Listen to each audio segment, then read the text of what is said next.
Hey guys, we're doing a cold opening today because of, perhaps you've noticed, we did not release an episode last week.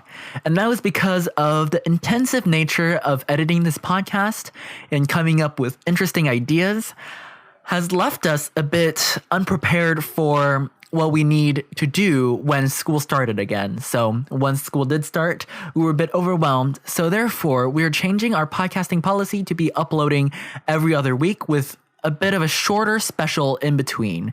So I hope you guys understand, and thank you guys for sticking with us, and we will continue to churn out quality content for you guys.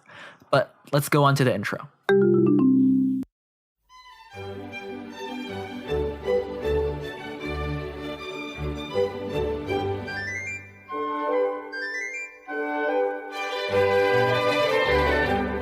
Hey guys, welcome to A Tea Party, a podcast where two Asian American high school students give you the latest tea on down-the-middle politics and what it's like to be a student from our generation, all while drinking tea. How are you, Sean? I am doing pretty good, especially in the light of school opening soon at the time of recording. Kinda opening, not physically opening, they can't do that, but it's happening tomorrow. Oh, anticipation.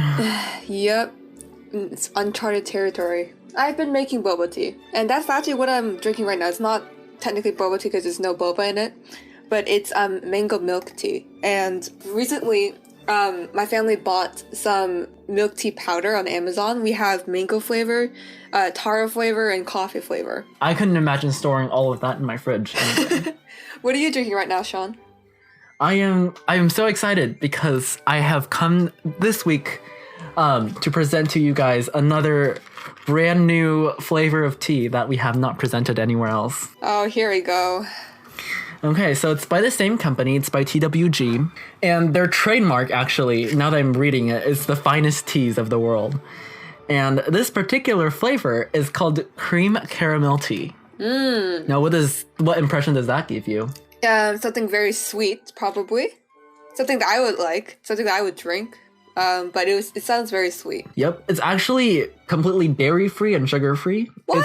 It's, and I quote from the package, delicate red tea from South Africa with a secret blend of sweet French spices. Wow. A dessert in itself, this caffeine-free tea can be served warm or iced at any time of day. Wait, it's caffeine-free? What's the point of drinking tea if we don't get at least a little bit of caffeine? Like, come on. Alright, we're moving on to our news segment. Our news segment is talking about billionaires with a focus on one special man, Bill Gates. So, as you probably know, Bill Gates is an American businessman, software developer, and philanthropist. He was raised in Seattle, Washington, so the area where Sean and I live. And he was the CEO and co-founder of Microsoft, along with Paul Allen. In 2006, he transitioned to work on the Bill and Melinda Gates Foundation, which is the largest private charity in the world, and it fights diseases such as HIV, malaria, tuberculosis. He is also currently the second wealthiest person in the world behind Jeff Bezos. To be fair, they're all billionaires. It's all in the billion range. It stops mattering when you are after like 100 million or something. You could say that. Moving on. We're moving on to income disparity. As you probably know, there's a huge amount of income disparity in the United States. The top 20% of Americans earn more than the lower 80% combined, and the top 5% of Americans earn 23% of the country's income. So just imagine how much money that is. And in order to combat this kind of income disparity, policies such as wealth taxes have become more popular lately in order to tax the top 0.1% of Americans higher than everyone else. In relation to billionaires, some say billionaires should not exist in the first place, as they believe there is no reason for an individual to have that much wealth. Mark Zuckerberg himself said that at some level, no one deserves to have that much money, referring to an unspecified threshold, most likely in the billions range. Do you agree with this statement, Sean? I love how his use of words was deserve, because not earn, but deserve. That's a very interesting point. I think what he's trying to get at is that it is fair that he earned that money, but he shouldn't keep it, if that makes any sense. Have you heard of Eat the Rich, Sean? Eat the rich? Oh, that sounds very violent. I think it goes back to the French Revolution, if I'm correct, when, they were overthrowing the bourgeoisie. Oh my goodness. Eat the Rich is becoming more popular lately because it's like, what are we going to do with these incredibly rich billionaires? But then you have to think about people like Bill Gates, who really are dedicated to philanthropy and actually using the wealth that they earned in order to make things better. So, I mean, you could say, if you were to agree with Eat the Rich, that you should eat the rich except for Bill Gates. Speaking of which, why did we even start talking about Bill Gates when it's not new? He's been around for what, 50 years? I don't know about that number, but recently in the news, you might have heard about this. There have been some conspiracy theories going around about Bill Gates in relation to his coronavirus efforts. So basically, since his foundation is dedicated to fighting diseases, especially infectious diseases around the world that could potentially kill millions of people, such as coronavirus, there have been some conspiracy theories that Bill Gates is only advocating for coronavirus vaccines so he can implant a microchip in the vaccine and cause mass surveillance in the general population.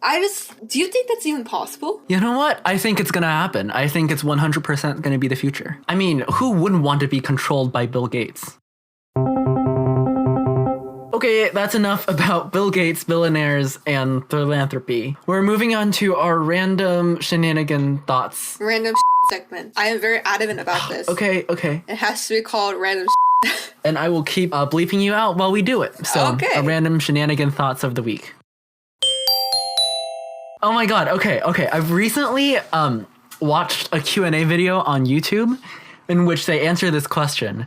Would you rather fight one horse-sized duck or 100 duck-sized horses? Have you just now heard of this question? No, I have heard of this question before, but I've never heard of such an interesting response before this. Oh, so there's a special response that you like to share, or do you want me to answer it now? You should answer it before I spill the tea.